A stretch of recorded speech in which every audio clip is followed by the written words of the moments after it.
Riot definitely deserves some congratulations for keeping us so well entertained during the lockdown. We've got another Tales of Runeterra cinematic which we're going to watch, and yeah, let's do it. Alright, here we go. What happens when an outsider destroys the balance of this land? Is this another one of your riddles, old man? A test, perhaps. How old is Shen? That is Shen, right? I think it is. Noxian. You don't cut guardian trees. I'll teach him a lesson. With your steel? Oh shit, he's a kid.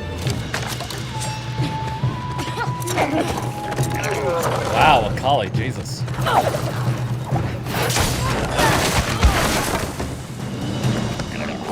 Is that a llama?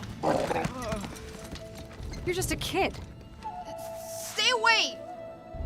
Adorable. Wait, she didn't even check who it was before. Oh, okay.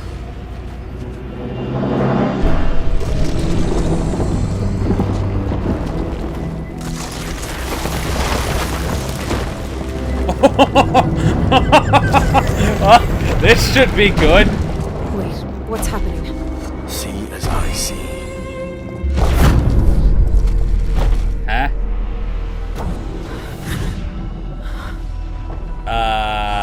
Whoa. The boy has awoken the shrine's protector. It is fueled by the anger of the forest. Ew. That's not good. Ali, no!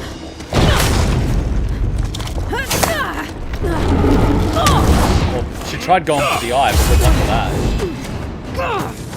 The balance must be returned. Can't we just bend the rules? He's a kid! Oh, so what now? You want to save him? Come on, come on!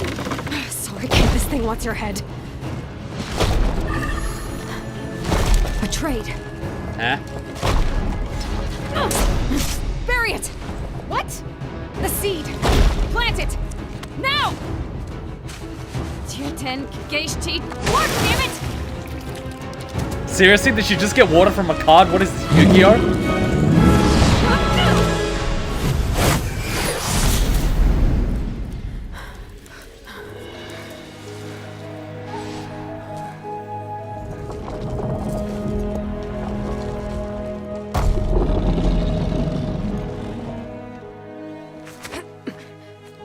If you hurt this land, it's gonna hurt you back.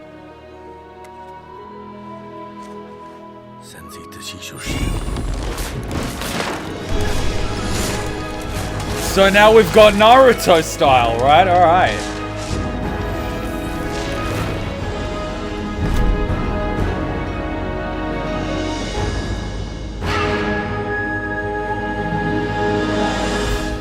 So that's why they call it the lesson.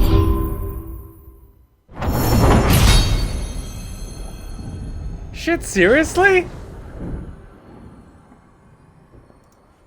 Wow, so he was an outsider and had no idea that these trees actually had protectors.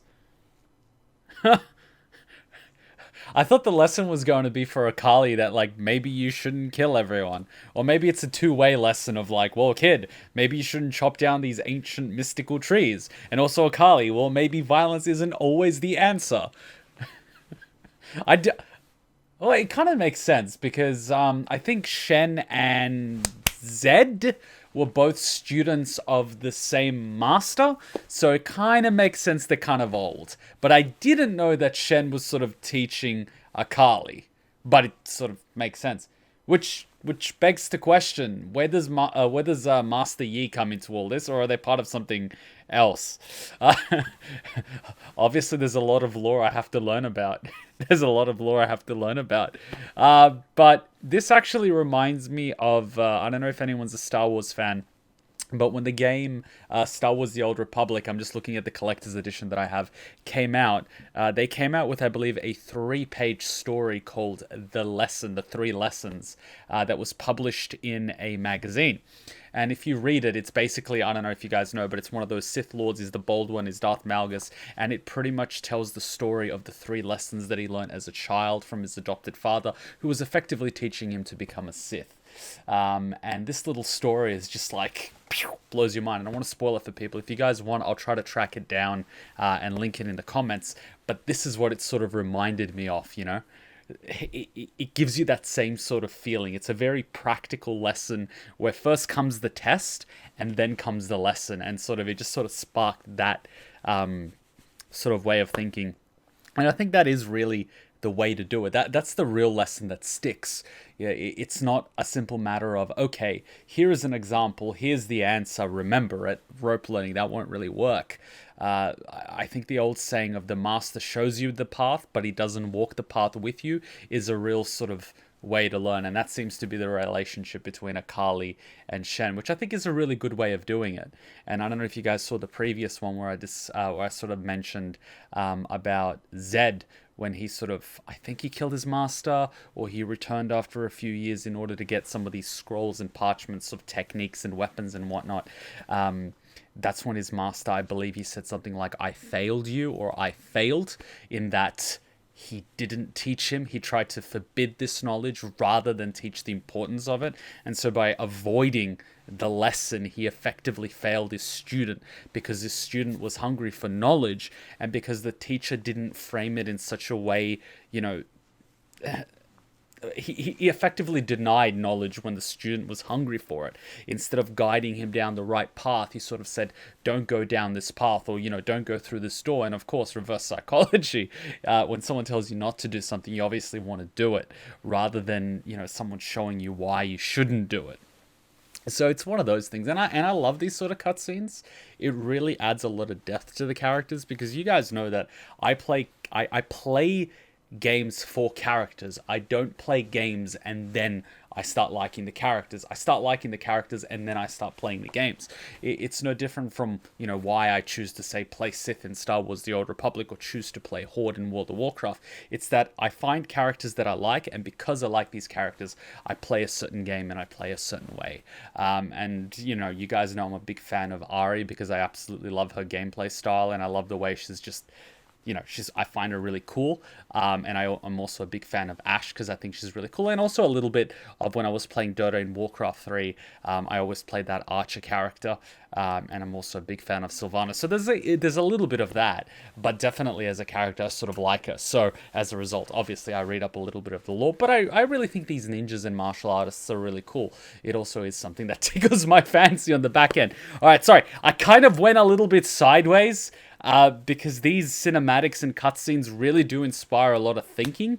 They're awesome to watch. They're really entertaining, and I'm really happy that they're pumping them out so quickly, especially during this time. I think it's really great, and I think it's a really nice way to give a highlight for all these different characters that I otherwise, you know, wouldn't develop an interest in. I think it's really cool to show the dynamic between them. Ever since I watched the Xayah, Xaya, you know, the girl, I ended up buying her character and trying to play it, and there's also the other character. So I ended up buying 2 characters. One of them was the girl with the feather thing, and, you know, she fought Zed in that cutscene, and she throws her feathers and pulls them back. I ended up buying her after watching that, and then ended up buying that other girl that effectively launches rockets that grew up in the void in the Warriors music video, just because of the music video.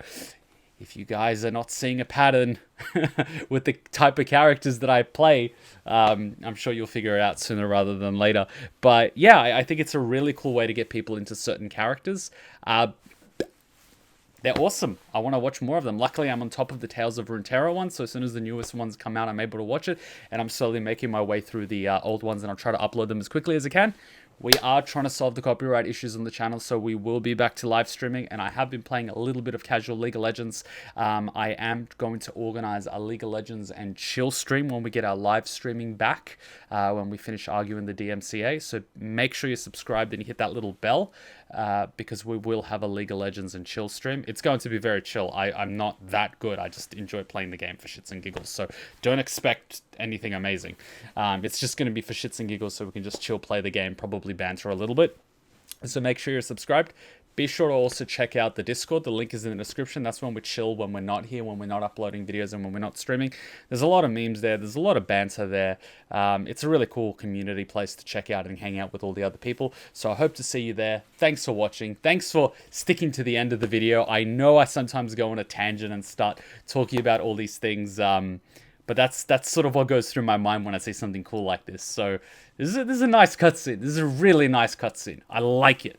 I like it. It doesn't always need to be fighting and all that sort of thing. Sometimes it's really meaningful when it's something like this. I really like it. Anyway, thanks for watching. Till next time, Ninja Kuma out. Bye. Hey, did I hand you a shrinking potion by accident? I could have sworn that was the gender swapping one. Don't be hating. She's fun size, that's all. She doesn't even have to get on her knees to blow. You want to add anything to that conversation? Nope, I'm good. In fact, I think your new size makes you an even more formidable and stealthy ninja.